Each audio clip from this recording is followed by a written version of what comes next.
Olá, bem-vindos mais uma vez ao nosso programa. Eu me chamo Carlos Júnior e você está mais uma vez aqui ouvindo sobre ciência, filosofia, teologia e os mais variados assuntos dentro dos campos de estudo. E se você gosta desse debate, então fica ligado porque acabou de começar o Alinhando aos Ponteiros.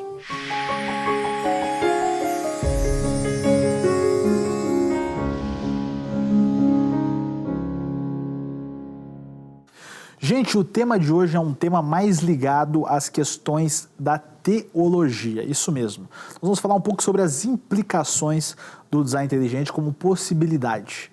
E nesse caso a gente vai conversar um pouco sobre evolucionismo teísta e evoteísmo, com base na ciência e com base depois no criacionismo e também na Bíblia. Eu vou separar em duas partes. Isso vai ser discutido também entre os pastores, que vão ser convidados para participar hoje aqui, que é a pastora Ângela Valadão, Augusto Nicodemos e também o pastor Glauco Filho, que vão estar comentando a respeito dos perigos do chamado evoteísmo. Mas eu vou fazer duas separações aqui. A separação primeira do que tange a ciência e a separação do que tange a teologia. Obviamente, todas as hipóteses são respeitadas, mas, obviamente, nós também temos as nossas opiniões a respeito do assunto. Então, como todo debate científico livre e teológico, é sempre importante tratar sobre as possibilidades e viabilidades de ambos esses sistemas. Então, uma coisa muito importante que eu percebo aqui é que o evoteísmo ele está afirmando que o designer ou o Deus, mais especificamente o Deus bíblico nessa situação, ele estaria guiando a evolução, guiando o processo evolutivo. O que é muito interessante, porque a evolução é um sistema que gera muita morte, porque muitas espécies tiveram que morrer e tiveram que perder muitas capacidades. É um sistema de extremo sofrimento. É um sistema perturbador quando você para analisar. Quando você tenta estudar a historicidade da evolução, você percebe que muitas criaturas sofreram muito durante esse suposto processo evolutivo. E dessa forma, a grande questão é, por que então Deus teria usado de tortura ou esse tipo de coisa para criar o ser humano? Porque a evolução é simplesmente arrepiante, você se assusta a respeito da evolução quando você estuda ela, porque é algo extremamente triste você ver essas criaturas sofrendo, sendo exterminadas, porque a seleção natural, quando a gente verifica as possibilidades, ela vai apenas salvar o mais apto. Então, muitas espécies foram extintas e foram mortas através do processo evolutivo. E será que Deus teria usado de um processo tão cruel para a criação do homem e também das outras espécies? Será que realmente é uma viabilidade esse tipo de pensamento? E será que isso está de acordo com a Bíblia Sagrada ou com a ciência? É isso que nós vamos conversar hoje aqui. Então a Ângela Valadão, o pastor Augusto Nicodemos e o Glauco Filho vão estar explicando um pouco mais quais são os perigos do evoteísmo. Então preste muita atenção, porque será com certeza algo muito importante para você ouvir. Quais são os problemas do evoteísmo?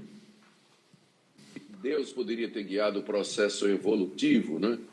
Bom, primeiro, é uma tentativa, entre muitas, feitas por aqueles que querem manter o evolucionismo darwinista como sendo uma teoria plausível para a explicação do surgimento da vida, da diversidade de todas as coisas, e, ao mesmo tempo, manter a confiança num Deus que existe e que intervém, e um Deus que está agindo no mundo, né? Diferente do Deus deísta, que criou o mundo como um relógio, deu corda e ficou do lado de fora. Esse pessoal acredita que Deus interveio, que Deus participou, ele guiou de maneira direta ou indireta o processo evolutivo, de forma que chegamos até onde está, contando com a interferência de Deus nesse processo. Bom, eu teria muitas coisas para dizer a respeito disso, mas eu quero concentrar numa coisa.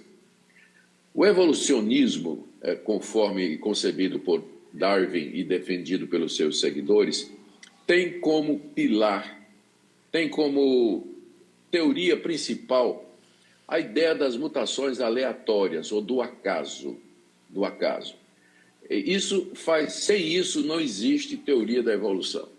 Ela pressupõe que as coisas que existem hoje, a vida, a sua variedade, veio a ser o que é através de um processo de mutações aleatórias selecionadas para a sobrevivência do mais esperto, do mais capaz, do mais inteligente e do mais forte. Então, a ideia de mutações randômicas, a ideia do acaso, faz parte integral da teoria evolucionista. Sem isso, não existe teoria da evolução. Não existe teoria da evolução. Então, fica difícil você pegar um Deus que, pela descrição da Bíblia, é onisciente e que conhece todas as coisas e colocá-lo como mentor, diretor, coach de um processo evolucionário cuja característica principal é a indefinição. Você não sabe o que é que vai dar, quando vai acontecer, porque tudo depende de acidentes aleatórios, de combinações, de mutações e assim por diante. Então, é uma contradição em termos você querer acreditar que o Deus onisciente, o Deus que conhece todas as coisas, ele guiou um processo onde ele não sabe no que é que vai dar. Ele não sabe, porque o ser aleatório faz parte essencial da evolução. É por isso que eu tentei me achar a prova disso, né? Eu estava na pesquisa, né? Meio que eu ainda não terminei a pesquisa, mas eu gostaria de ter trazido o nome aqui de um cientista famoso que ele é evolucionista teísta e que ele se tornou aquilo que a gente chama adepto da teologia do teísmo aberto. O teísmo aberto é uma teologia antiga e ela recebe no Brasil o nome de teologia relacional, que diz que Deus não conhece o futuro, porque se Deus conhece o futuro, o homem não é livre. Porque se Deus sabe o que eu vou fazer daqui a 10 segundos, então aquilo já está determinado. Então, para que o homem seja realmente livre, Deus não pode saber o futuro. Por incrível que pareça, tem gente que defende isso e defende seriamente. Os socinianos, cerca de 300 anos atrás, um tio e um sobrinho, eles defendiam isso aí. Eles defendiam exatamente essa teoria de que Deus não conhecia o futuro. Deus não era onisciente. Exatamente para preservar a liberdade humana. Pois bem, cientistas, cristãos, evoteístas estão adotando a teologia aberta, o teísmo aberto, como solução para esse dilema. Deus realmente não conhece o futuro. Então, ele intervém no processo evolucionário de maneira direta ou indireta, e sem que isso incompatibilize com essa incerteza do processo evolucionista, as mutações randômicas, né, aleatórias. Então, uma vez que Deus não conhece o futuro, ele não sabe o que é que vai dar no final do processo evolucionário, seletivo e randômico aí dessas mutações. Então, eu creio que só esse ponto em si, ele já é suficiente para que vejamos como é impossível você conciliar Deus, o Deus da Bíblia, o Deus criador, onisciente, onipotente, onipresente, com uma teoria que tem como elemento principal a incerteza, o não saber, a indefinição, ser randômica e aleatória. Então, é uma contradição, não é impossível para mim, e só isso aí já é suficiente para ver que não é possível você combinar a evolução com a descrição bíblica da criação do mundo e o Deus bíblico, sem que você cometa alguma coisa errada em termos de coerência intelectual, sem que você perca a integridade intelectual, isso que eu queria dizer. Bem, nós sabemos que a palavra de Deus, que é a Bíblia Sagrada, ela não foi escrita com o propósito de ser um livro científico, porque senão ninguém ia entender nada. A gente ia ficar boiando o tempo todo com Deus da física, da química, da biologia, esse Deus tremendo, esse Deus tão sábio, mas tem tanta ciência dentro da Bíblia que é um livro eterno. Ele não vai servir para nós só aqui, mas o Senhor diz que os céus vão passar, a terra vai passar e a palavra dele vai permanecer. A gente tem aí o código da Bíblia, tanta coisa descoberta. Eu li o livro do Christian Shen, Os Números e a Bíblia. Só o capítulo 1 de Gênesis, nos 31 versículos, escrito lá em hebraico, se faz uma análise ali, transformando as letras em números, e todo aquele capítulo, ele tem apenas o número 1, o número 3, o número 7 e os múltiplos destes números. E para os judeus, os números são muito significativos, né? Não vamos dar uma aula aqui sobre isso, mas a conclusão que ele chega é o seguinte: impossível uma mente humana conseguir descrever a criação do mundo em 31 versículos e com uma profundidade matemática impossível. Impossível. Então, o que a palavra contém é essa revelação de Deus, que nós temos a revelação do Deus de Israel, nós temos na natureza, né? O Adalto Lourenço sempre fala, né? O livro da revelação de Deus e o livro das coisas criadas. E aqui é exatamente isso que ele diz, né? No texto que a gente leu. Toda palavra de Deus é pura, ele é escudo para os que nele confiam. Nada acrescentes às suas palavras, para que não te repreendas e sejas achado mentiroso. Então, dentro do evoteísmo, nós temos cristãos que estão na dúvida, não é? Será? Então, a questão dos fósseis aí de milhões e milhões de anos, não se tinha ainda um entendimento melhor a respeito dos fósseis. Então, criou-se dúvida e muitas bíblias de estudo são evoteístas. Muitos autores de comentários bíblicos, tá ruim? São evoteístas. Então, o evoteísmo é acrescentar a palavra de Deus. É um acréscimo. E isso traz grandes prejuízos. Toda a confusão que nós vemos hoje no mundo, dentro do mundo, da sociedade, nossos jovens estarem aí sem saber quem são, por que estão aqui, de onde vieram, para onde vão. Então, a teoria da evolução vai trazer esse entendimento que tudo é um acaso, não há Deus. Pouco tempo não, deve ter uns 10 anos, eu estive lá em Londres, não que estive lá só essa época, mas nos ônibus, todos os ônibus ali em Londres, estava escrito: don't worry, não se preocupe, Deus não existe. Não se preocupe, Deus não existe. Há 2 dias atrás, a Tânia é nossa líder dos Gideões Mirins, das crianças. Ela é dentista também, o marido é engenheiro, o filho está fazendo ciência da computação, a filha está no Coltec. Coltec é o colégio técnico da Universidade Federal. A menina chegou atrasada na aula, a filha dela de 16 anos, e ela ficou assustada porque ela chegou lá na aula, todos os meninos estavam dizendo: eu vim do macaco, eu vim do macaco, eu vim do macaco. Ela falou: o que é isso? O que está acontecendo? Ela disse: o professor falou que se tem algum bobo aqui que acredita em história de Adão e Eva, então é para a gente ter consciência disso. Então, vamos dizer: eu vim do macaco. Ou seja, gente, isso está acontecendo diante dos nossos olhos. O que é a lavagem cerebral? O que é empurrar uma ciência goela abaixo sem fazer as pessoas pensarem? Então, se Deus não existe, se tudo é obra do acaso, vou me cortar, vou suicidar, eu vou...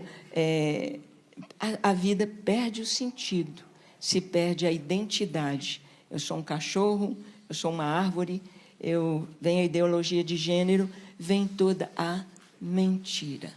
ou nós estamos com a verdade, ou a mentira está pronta a entrar. Então, o evoteísmo, essa parte acrescentando as Escrituras. Então, assim como o nosso Deus é um Deus perfeito, como Glauco disse aqui, não é? Um Deus perfeito, um Deus extremamente sábio. Então, o que Ele fala e o que Ele faz é perfeito e é extremamente sábio. Então, as implicações do evoteísmo na nossa sociedade e na igreja é algo muito sério, muito sério. E eu creio que este Deus maravilhoso está trazendo para nós um despertar, um abrir os olhos, um acordar, como aconteceu na experiência de Marcos Eberlin, de Adalto Lourenço, que eram evoteístas e disseram, pera lá, vamos pensar, vamos pensar. E o TDI aqui está para a gente pensar e para a gente perceber que nada deve ser acrescentado. Nós estamos tocando a superfície da sabedoria deste Deus tão grande nas Escrituras. Rodolfo Paiva.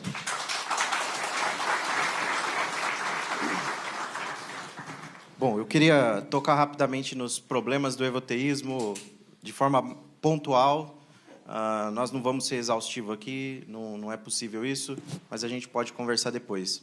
Acho que o primeiro problema que eu vejo direto do evoteísmo é que ele entra, hoje não tão sorrateiramente mais, mas entrou sorrateiramente dentro das igrejas, e isso tem sido, com certeza, um problema do ponto de vista teológico e filosófico, dentro das igrejas, né? Só para vocês entenderem o que eu estou querendo dizer. A Bíblia, ela é o livro autoritativo sobre as nossas vidas, sobre a vida do cristão, a vida daquele que segue o Deus judaico-cristão. A Bíblia é o livro que Deus conduziu a sua Escritura e inspirou a sua Escritura, é o que, no final das contas, tem toda a autoridade sobre nossas vidas, é a palavra de Deus. E a palavra de Deus, ela diz que nós fomos criados de uma forma muito especial. Mas a substância daquilo que se quer colocar do evolucionismo junto com o teísmo é de que nós viemos de uma ameba, de um ser ancestral comum. Se nós fomos criados de forma especial, conforme a imagem e semelhança de Deus, está escrito lá nos primeiros capítulos já de Gênesis, o primeiro capítulo de Gênesis, já está escrito isso, mas vem uma ideia que já começa desde o seu primeiro capítulo lá da Bíblia, aquela que você acredita que tem autoridade, que é revelacional, que é inspirada por Deus, que é a palavra de Deus para a sua vida. Se já começa a colocar em xeque desde o seu primeiro capítulo, eu acho que nós vamos ter muitos problemas nos próximos capítulos. Acho que nós vamos ter muitos problemas.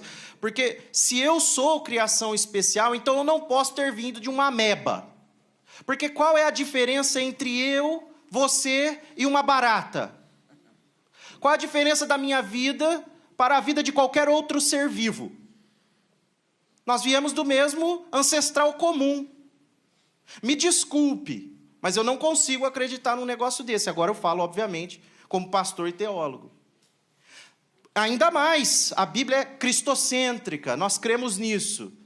Os primeiros capítulos de Gênesis, até o 11, vão descrever, grosso modo, todas as grandes doutrinas de todo o restante da Bíblia. Não sei se vocês sabiam disso. Os primeiros 11 capítulos já vão descrever todas as grandes doutrinas de todo o restante da Escritura.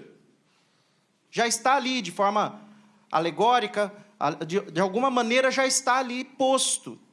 Agora veja, Cristo, Paulo disse que ele veio e morreu pelos nossos pecados. Não é? Será que Cristo veio e morreu também pelos pecadinhos das baratas? Porque afinal de contas nós viemos tudo do mesmo ancestral comum. Não é mesmo? Se nós somos especiais e temos uma criação especial, me parece que faz sentido que Cristo veio morrer porque somos especiais para Ele.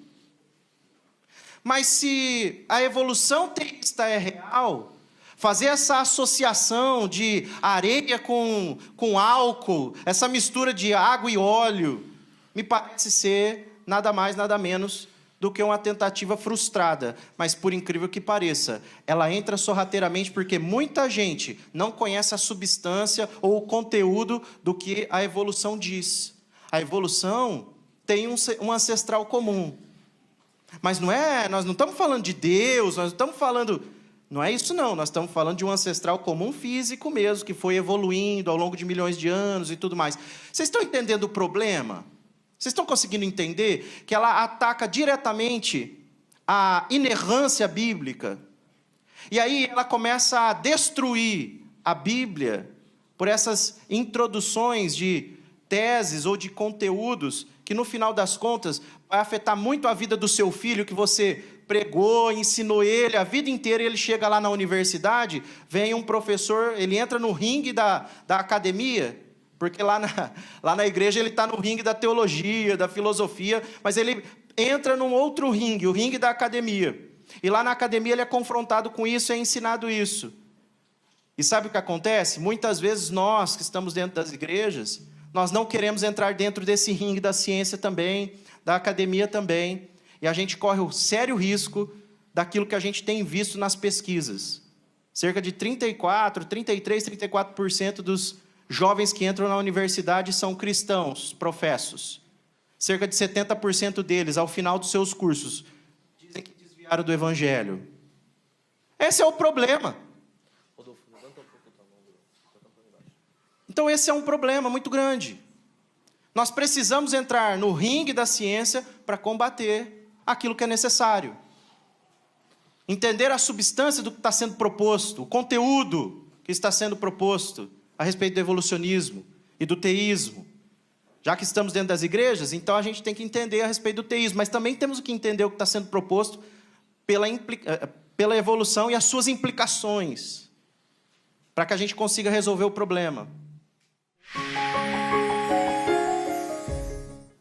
Bom, foi exatamente como eu falei. Como vocês perceberam, existe um sério problema, tanto no aspecto científico, como também no aspecto teológico a respeito da evolução. Ambos os sistemas, seja o teológico ou científico, você vai encontrar um furo gigantesco na compreensão de como adaptar a evolução. Tem que fazer uma manobra mental gigantesca para conseguir conciliar as duas coisas, seja na ciência ou seja na teologia. Por exemplo, dentro da ciência, você não consegue provar cientificamente, tá, o salto evolutivo. Isso é impossível até agora. A gente não consegue provar cientificamente que a evolução é um fato. A evolução, no máximo, é uma possibilidade, mas não é um fato. Ela não está comprovada cientificamente. Então, cientificamente, não há dúvidas que ela já foi derrubada há muito tempo. Certo? Não existe mais um consenso. Até o começo desse ano saiu no The Guardian, que é um dos maiores portais britânicos, se não me falha a memória, dizendo que os cientistas evolucionistas eles estavam pedindo reavaliar a evolução. Eles teriam que reestruturar o evolucionismo, tentar arrumar a teoria, porque ela estava cheia de furos. Ela estava igual uma peneira. Então, se você pesquisar aí no site do The Guardian, você vai conseguir verificar essa matéria, onde os próprios evolucionistas estão percebendo que a evolução já caiu por terra. É como se fosse várias feridas, sabe? Já não tem mais aonde fazer remendo. Então, dessa forma, a evolução ela já se demonstrou que ela não é um fato científico. Mas uma coisa muito importante no meio de tudo isso, que eu considero bacana, agora eu vou entrar para as implicações, para a área teológica, em específico a Bíblia Sagrada. Não é possível que Deus tenha usado a evolução como um procedimento, porque quando nós estudamos o livro de Gênesis, nós temos que avaliar que Adão e Eva são personagens literais. Eles existiram. Por que eles existiram?